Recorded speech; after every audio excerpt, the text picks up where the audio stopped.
DeSean Jackson signs with the Bucks for 3 years and $33.5 million with $20 million guaranteed. This seems like a good deal for both sides, as Jackson still is very, very fast and can take a top off of defense, with Mike Evans being the #1 receiver. Now, I'm worried about Jackson athletically deteriorating after, 31, 32. But overall, he still got it. Good deal. Alshon Jeffery signs with the Eagles for a 1-year, $14 million contract.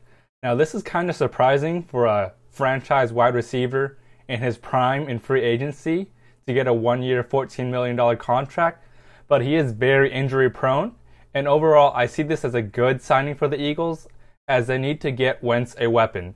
Now, Jeffery can be that as long as he's healthy, and that's a big if, which is why it's a 1-year deal, which is a good deal for both sides.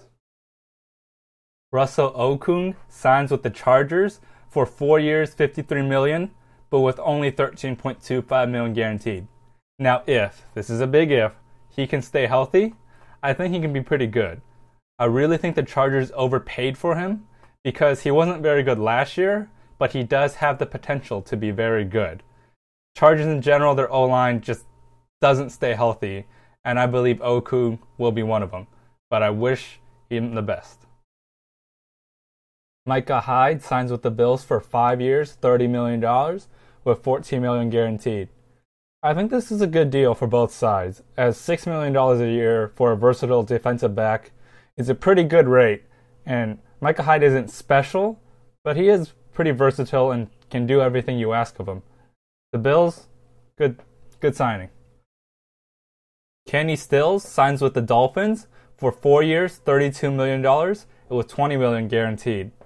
Now, that's a high price to pay for a one-trick pony, but Stills does go deep very, very well, and that's a very premium thing for a wide receiver to do.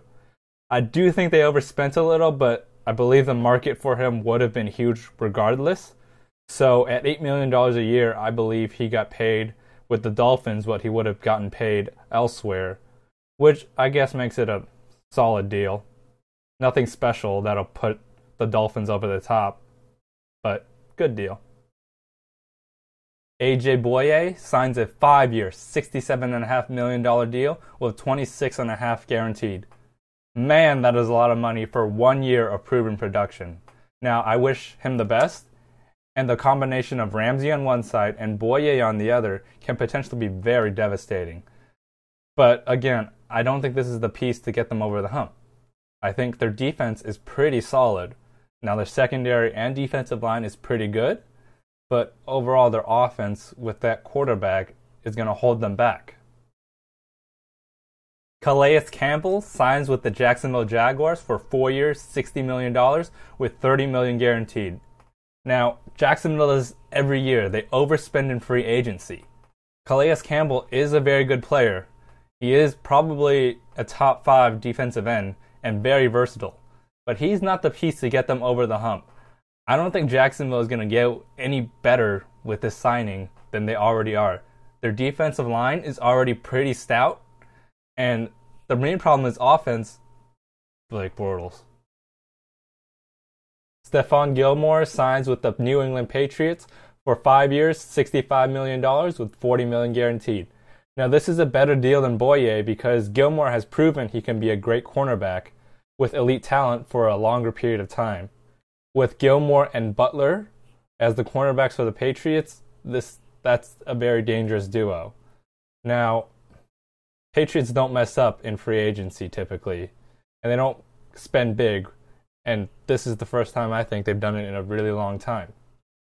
This is a Patriots signing, if that makes sense. The Chicago Bears have found their quarterback for 2017. They signed Mike Glennon to a 3-year, $43.5 million deal with $19 million guaranteed.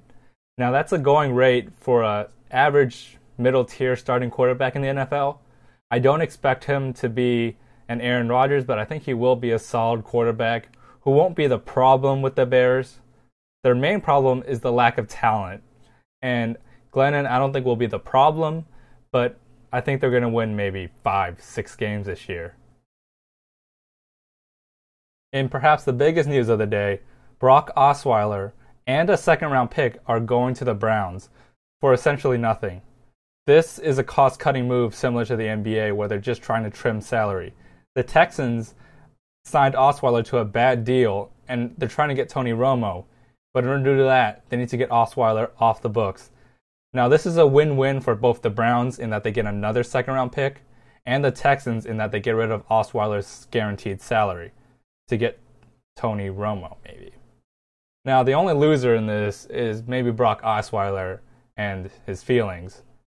But for $16 million, I think his feelings are going to be fine. Yeah.